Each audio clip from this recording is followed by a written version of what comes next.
that one day down in Alabama with its vicious racists, with its governor having his lips dripping with the words of interposition and nullification.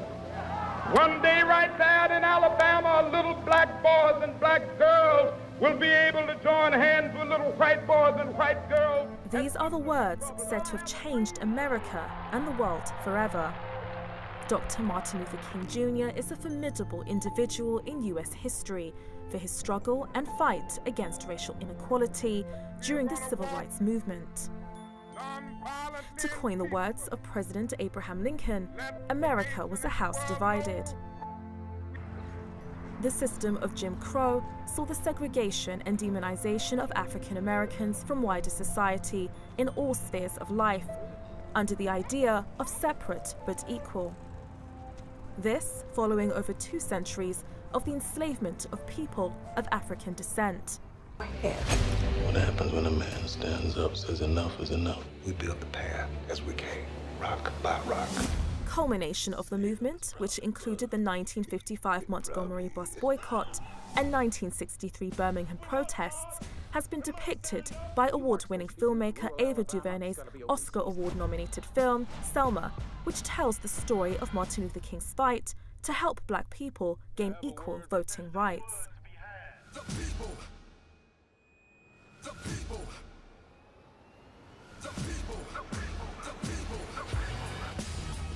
There are 70 million people watching. These pictures are going around the world. A lesser well-known part of King's story and the closing chapter in his fight for racial equality relates to labor rights. In Memphis, Tennessee, he protested with and supported a sanitation workers' strike in late March of 1968, where over 5,000 demonstrators carried signs which read, "I am a man." However, the peaceful demonstration took a turn for the worse when an estimated 200 participants began breaking storefront windows and looting. Deeply troubled by the violent outbreak, King vowed to return to Memphis to lead a peaceful demonstration.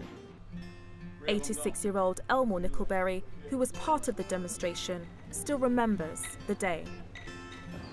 That's what I remember the day he always said, "You're going to bring the second march."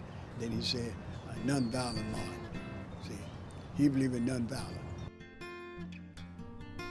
On April 3rd, 1968, nearly 2 months after the initial start of the strike, King returned to Memphis and delivered what would be his last public speech, known as the "I Have Seen the Mountaintop" speech.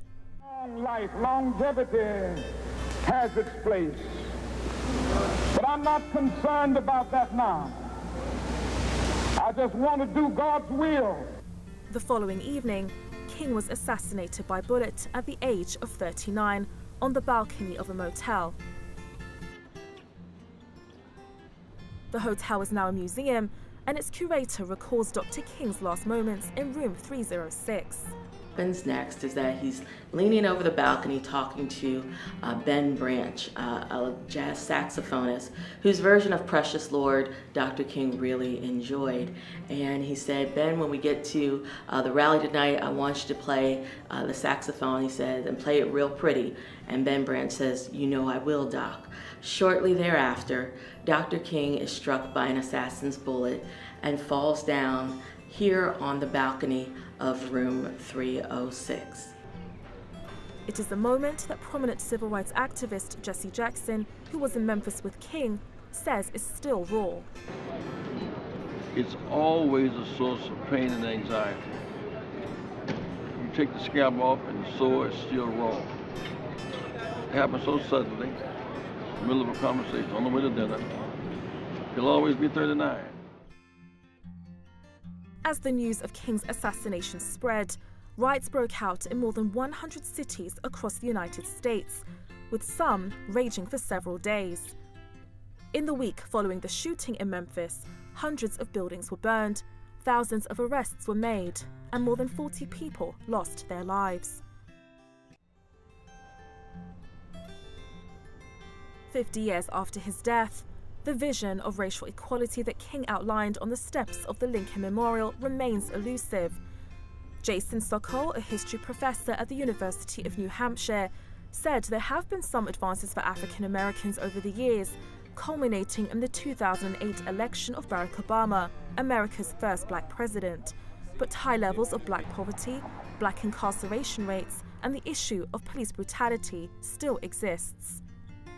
Whilst others believe that by the time of his death, King's ambitions had gone beyond civil rights to embrace human rights.